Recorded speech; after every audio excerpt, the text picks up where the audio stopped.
പശ്ചിമേഷ്യൻ യുദ്ധത്തിന്റെ പശ്ചാത്തലത്തിലുണ്ടായ പാചകവാതക ദൗർലഭ്യത സംസ്ഥാനത്തെ ജനജീവിതത്തെ സാരമായി ബാധിക്കുന്നു. പല സ്ഥലങ്ങളിലും ഹോട്ടലുകൾ അടച്ചു.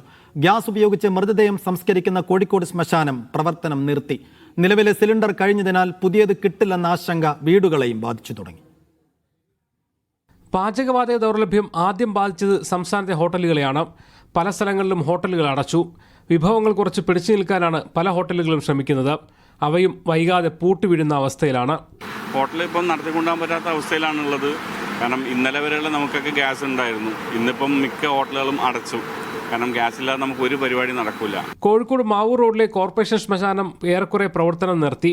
ഗ്യാസ് മുഖേന പ്രവർത്തിക്കുന്ന മറ്റ് ശ്മശാനങ്ങളും ഇന്നലെ മുതൽ മൃതദേഹങ്ങൾ എടുക്കുന്നില്ല. വിറകുപയോഗിച്ച് സംസ്കരിക്കുന്ന ശ്മശാനങ്ങളെയാണ് ഇപ്പോൾ ആളുകൾ ആശ്രയിക്കുന്നത്. ഗാർഹിക ആവശ്യങ്ങൾക്ക് ഇപ്പോൾ സിലിണ്ടർ ലഭ്യമാണെങ്കിലും അവരും ആശങ്കയിലാണ്. നാട്ടിൻപുറങ്ങളിൽ ഒരുപക്ഷെ വിറകൊക്കെ ഉപയോഗിച്ചുകൊണ്ട് കുറച്ചു നാളെങ്കിലും മുന്നോട്ട് പോകാൻ കഴിയും. പക്ഷേ അങ്ങനെയല്ല. ഫ്ളാറ്റുകളിൽ ജീവിക്കുന്നവർക്ക് അവർക്ക് ഗ്യാസ് മാത്രമാണ് ആശ്രയമുള്ളത്. അതുകൊണ്ട് തന്നെ ഈ വിധത്തിൽ കാര്യങ്ങൾ മുന്നോട്ട് പോയാൽ വലിയ പ്രതിസന്ധിയിലാവും. പട്ടിണിയാകുമോ എന്നുള്ള ഒരു ആശങ്കയും ഇവിടെയുള്ളവരൊക്കെ തന്നെ പങ്കുവെക്കുന്നുണ്ട്. 2 സിലിണ്ടർ തന്നെ ഉണ്ടായത് തന്നെ അത് തികയുന്നില്ല. എന്നുവെച്ചാൽ ഒരു മാസം തന്നെ അധികം കിട്ടുന്നില്ല. അങ്ങനത്തെ ഒക്കെ ഒരു അവസ്ഥയിലാണ്. ഇപ്പം ഇനി ഇതില്ലെങ്കിൽ ഇനിയിപ്പോൾ എന്താവും എന്നുള്ള ചിന്തയാണ് ഇപ്പം ഞങ്ങൾക്ക്.